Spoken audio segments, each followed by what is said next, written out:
Hi everyone, this is the Grand Duke Dmitri YouTube video series, and it's Sunday, and I went to the liturgy today and received communion. So today, instead of William, I am the servant of God Dimitrios, or as the name is pronounced casually in Greek, Dimitris.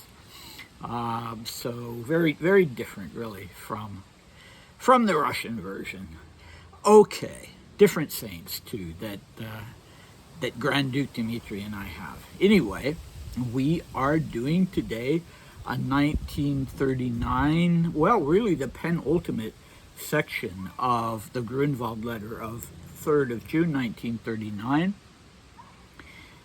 And let's see, what's our recap for 1915? Well, Dmitri's stomach was better, and so he was feeling better in general. He was reading a new novel by Anatole France. I don't mean the novel itself was new, but it was the latest one he was reading, called The Crime of Sylvester Bonnard. And he was continuing to play chess with Laming and continuing to lose, and was pretty unhappy with himself about that. He'd really wanted to win, and it was rare for him to make a statement like that, because usually he was pretty able to just shrug his shoulders at these things. Okay, so our last 1939 diary entry, we had Grunwald describing his own visit, lunch at Lord Beaverbrook's estate in the UK, and reporting back to Maria, because really the reason he was there was to try and figure out if this relationship was okay for Dmitri, this relationship with Beaverbrook, or if he, Grunwald, and Maria should be worried about it. So, you know, they'd taken that role upon themselves for whatever reason to supervise what Dmitri was doing. Our cast today, we have Beaverbrook, of course, and we also have Neville Chamberlain and Lord Halifax. So Grunwald concluded last time with the sentence. We agreed, speaking about Beaverbrook, we agreed to have a second, more extended conversation on his next trip to Paris. In fact, he just spent a few days here, but I didn't have the chance to see him again because his time was all taken up. And here's the new text. So that's where things stand, and their importance should not be exaggerated. At bottom, Grand Duke Dmitri is a very cautious man, and I don't believe him capable of undertaking open-ended adventures. Beaverbrook treats him with great respect, and he too seems to play with ideas rather than having firm plans. But there are cases where you have to be wary, even when you're just playing. When the Grand Duke returns to Paris, he's been lingering for several weeks for reasons that escape me and are probably entirely personal, I will not fail to advise him once again to be extremely cautious. But perhaps it would not be amiss if your Imperial Highness also wrote him a few lines on that subject. After all, I do not fully understand what it is that unites Beaverbrook and the Grand Duke. If it was a matter of being in contact with Chamberlain or Halifax or other men who are playing a truly decisive role in Europe, or if the Grand Duke had a pressing need for money and was looking for subsidies, then I would understand. I get lost in suppositions and cannot forget that Beaverbrook is, above all, a newspaper owner, always on the lookout for sensational material. I do not need to ask your Imperial Highness to treat my confidences with extreme discretion, but I have no reason to keep my meeting with Beaverbrook, which was arranged for me by the Grand Duke, secret, nor to withhold from you the remarks of his that I have noted. The Grand Duke will have nothing to reproach me for if you write him a letter expressing your own thoughts on the whole affair. Okay. The Grand Duke would definitely not be happy if Maria said, oh, by the way, Grunwald considers you monstrously selfish. If you remember the first part of this letter, when Grunwald is saying, "Yeah, your brother is selfish, and he's just not going to help you financially, even though he's rich." And that's the main thing that I find doubtful in this letter, that Dmitri was rich, and all his debts were paid off. No, no. But anyway, that's backtracking way too much. So it's odd that Grunwald starts out by saying, so that's where things stand, and their importance should not be exaggerated, because it would have been, it made much more sense for him to say their importance should not be underestimated, because throughout this whole letter, he's been very concerned about what's going on. But now all of a sudden at the end of the letter, he's telling Maria, yeah, let's not exaggerate. So, okay, whatever. All of us have our inconsistencies. And another one, he's giving some praise to Dmitri this time. Well, he has earlier on, the first part of the letter, he was really sort of disparaging him. But here he is saying, well, he's a prudent person. He's a cautious person. And that definitely contradicts this sort of whole purpose of going to Beaverbrooks, right? The idea that Dmitri could be lured into some kind of adventure, that he could be lured into going back to Russia, for instance, going to Moscow.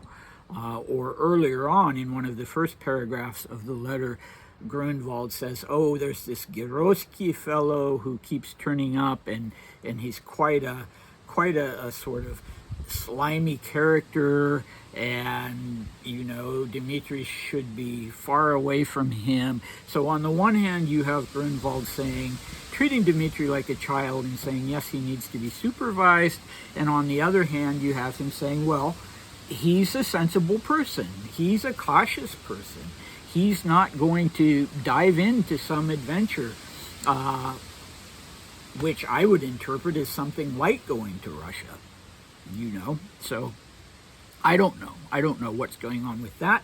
I do know, as I mentioned before, that later on in one of the letters that he writes to Maria after Dmitri is already at Schatzalp, he says, oh, thank God that Dmitri will now be closely supervised. And what did that mean? Did that mean that Dmitri was gambling too much? Did it mean that he was drinking too much? Did it mean that he was kind of just leading an aimless existence?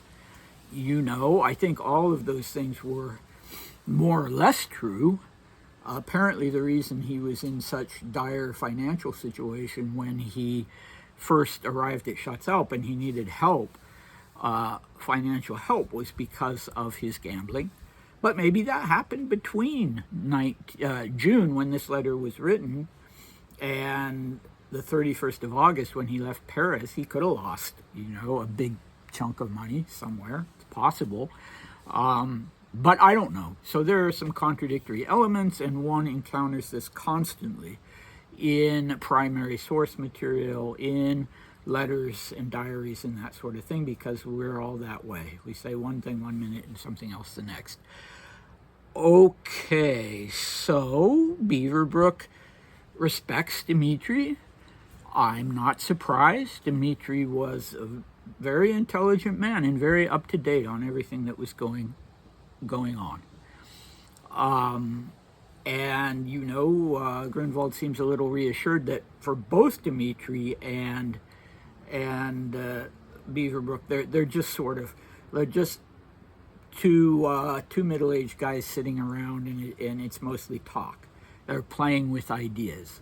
But he's right when he says that sometimes playing ideas can be a very dangerous thing. If you're in a position to take some risks with those ideas, and you end up doing so, or getting lured into doing so. So, it does seem a little bit strange to me that he's so mystified by the fact that Dmitri and Beaverbrook are friends. They're both very interested in the political situation and what's going on. They're both anti-war, and Beaverbrook was a social climber, and, seems like they would be friends. But yeah, I don't know. I mean, this idea that maybe Beaverbrook just wants Dmitri in the hope of getting something that he can use for scandalous tabloid fodder. I guess I'd be worried about that too if some family member of mine was, hanging out with the head of the National Enquirer or something like that, and they were a famous person. I might be a little worried about what was the nature of that relationship. But here again, if it's true that Dmitri is a cautious and sensible person, then Grunwald, then it's none of his business. I mean, even if Dmitri was a rash, risk-taking person, then it's still really none of his business. And as far as that goes, aside from the gambling, I think actually Grunwald is right in this instance that Dmitri was a cautious person. He'd been burned a few times. His ego could get the better of him. He'd had some really bad and really stupid investments when he was married to Audrey. And we know when he was a child that, if he was spending a lot of time at the Alexander Palace with Nicholas and Alexander, he would start acting very grand and laming, and other people would have to sort of cut him down to size. And so, it seems like that was the main danger with him, that he could sort of be... His head could be turned if people were flattering him, and he always wanted respect. He always wanted respect, not as a Grand Duke, of course he wanted that, but as a man of affairs. But no, overall, I would say that Grunwald is right to say that he's a cautious man, and he's no babe in the woods. He's not naive. He knows what's going on. He's been around a lot of people. He certainly was able to see right through Hitler, and other people along those lines. So, anyway. Neville Chamberlain, of course, was the Prime Minister at that time. Edward Wood, Lord Halifax, was the Foreign Secretary, and the two of them together were considered the architects of appeasement. So they'd gone to this Munich conference in 1938, and even after Hitler had taken basically Czechoslovakia and the Anschluss into Austria and so on and so forth, they were still willing to give him the benefit of the doubt. They came back. Neville Chamberlain was elated and said peace in our time and all that. But, of course, Grunwald is right that if Dmitri was playing a serious role, then he would be, hanging out with the likes of Chamberlain and Lord Halifax, who also didn't want to see a war. He did have contact with Churchill, apparently, through Beaverbrook, though, as I mentioned before, he had some kind of antipathy toward Churchill.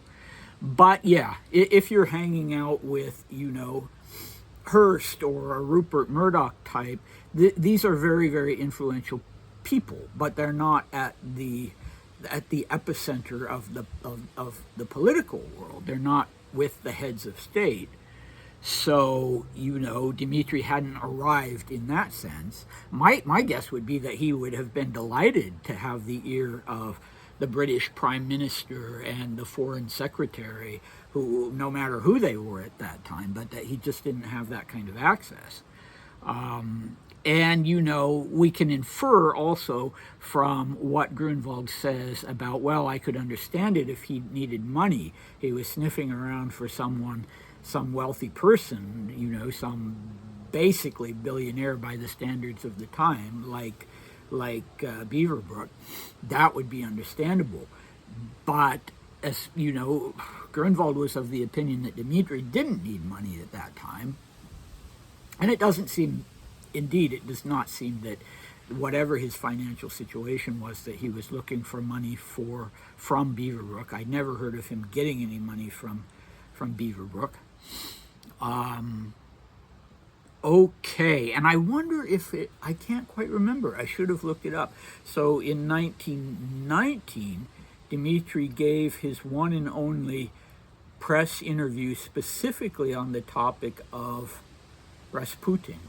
And he wrote in his diaries that he told the reporter everything, and that the article was written, and that the proofs were shown to him, or whatever you call them, and he approved it, but that the editor of the paper decided to have mercy on him and paid him anyway. He'd done this for money because he was desperate for money, and that they paid him anyway, but they decided not to run the piece because the editor knew that Dmitri hadn't really wanted it to be printed, but that he just absolutely needed the money. And I can't remember if that was the Daily Express, if that was Beaverbrook's paper or not. Not that Beaverbrook at that time would have had any reason to do Dmitri a favor, because they didn't know each other at that time. And Dmitri specifically talks about the editor having made that decision. But I need to look back at that and see what paper it was actually. And Ed has done some research with that paper, trying to see if this text still exists, and wasn't able to find anything, unfortunately, because wouldn't that be something to see? All right, so what do we have next time? Well, when we return to 1915, Dmitri will be starting a new book, a Russian book, not a French novel, and he will have news from Aunt Ella and from Maria. And when we return to 1939, we will have the last, I believe, section of the Grunwald Letter. So then I'll have to decide where we're going to go from there, probably to the Candide interview that Dmitri gave. And in our next 1939 section, Grunwald will be talking about what political role he personally thinks Dmitri should be playing. And he will also be talking independently of what was going on with Dmitri, about Admiral Volkov in London and how he was going around spewing all this Nazi nonsense and giving the Russian emigres a really bad reputation in the UK, because through Volkov they were all sort of being tarred with the same brush. And so I find that fascinating, and the British royal family come into that, and what Volkov is saying about them. So yeah, I think you'll enjoy that and find it historically interesting, and I hope to see you next time. Bye.